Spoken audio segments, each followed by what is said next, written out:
Good morning, everybody, and happy Wednesday. It is Julie here with your TipRanks pre-market morning update, bringing you everything you need to know before the market opens. I am here Monday through Friday with videos out before the opening bell. So if you aren't already, make sure that you hit that subscribe button and turn the notifications on so you can stay up to date with all of our latest videos. Also, don't forget to check out the description down below for links to the TipRanks mobile app for your Android and Apple device. This way you can stay up to date with all of the latest analyst ratings and market news on the go. As always, we will be covering exciting stock market news, this morning's biggest gainers and losers, as well as notable earnings reports. So here we go, starting off with stock market news. U.S. stock futures are a bit mixed this morning.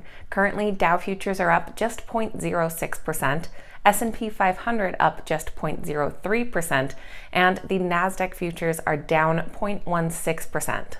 PayPal's Venmo has added support for several cryptocurrencies. This includes Bitcoin, Ethereum, Bitcoin Cash, and Litecoin, and makes it possible for more than 70 million customers to buy, sell, and hold digital currencies for as little as $1. PayPal is the first payment company to secure a first-of-its-kind conditional BIDI license that allows it to enable the buying and selling of cryptocurrencies on the Venmo app. PayPal has also confirmed that customers can view cryptocurrency trends. Access to in-app guides, videos, and answers to commonly asked questions are also on offer as part of the crypto integration. The PayPal stock does currently come in as a strong buy, with 35 different analyst ratings. The average upside potential comes in at 17%, with a couple analyst ratings reiterated just yesterday between 30 and 32% growth potential.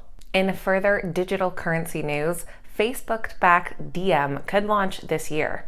In a report from CNBC, the Diem Association is planning to launch a small-scale pilot later this year with a single stablecoin pegged to the US dollar. According to the report, Facebook first proposed a universal digital currency, Libra, in 2019 as a currency that could be tied to different currencies, including the euro and the US dollar. However, Facebook faced strong opposition to this project from financial regulators around the world.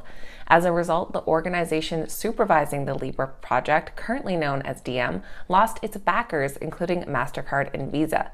This resulted in Diem opting for multiple stablecoins backed one-to-one by different government-backed currencies, as well as one multi-currency coin. The Facebook stock does currently come in as a strong buy based on 34 analyst ratings, with an average upside potential just shy of 14%.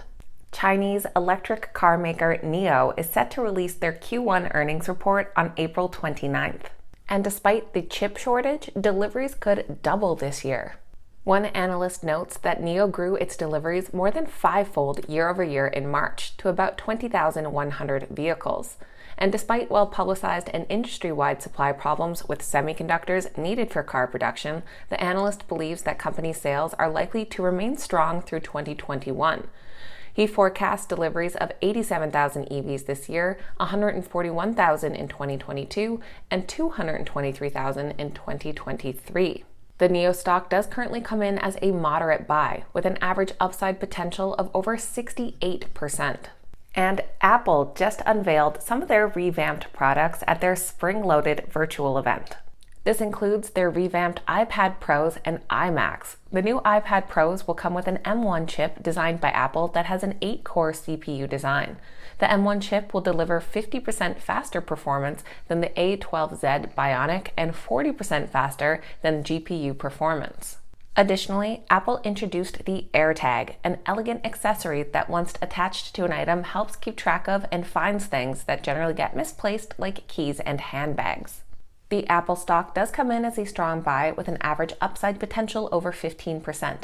Several ratings getting reiterated yesterday and today. We do have one sell rating with a negative 37% downside. On the high end, we have a new price target assigned today with 27% growth potential. Now let's take a look at who this morning's biggest gainers and losers are. Starting off with our biggest gainer so far, and that is Alterity Therapeutics. Under the ticker ATHE, they're currently up over 20% in the pre-market, followed by Well-Built under WBT, who's currently up 13%, and Aesthetic Medical International Holdings Group under AIH, currently up over 11%.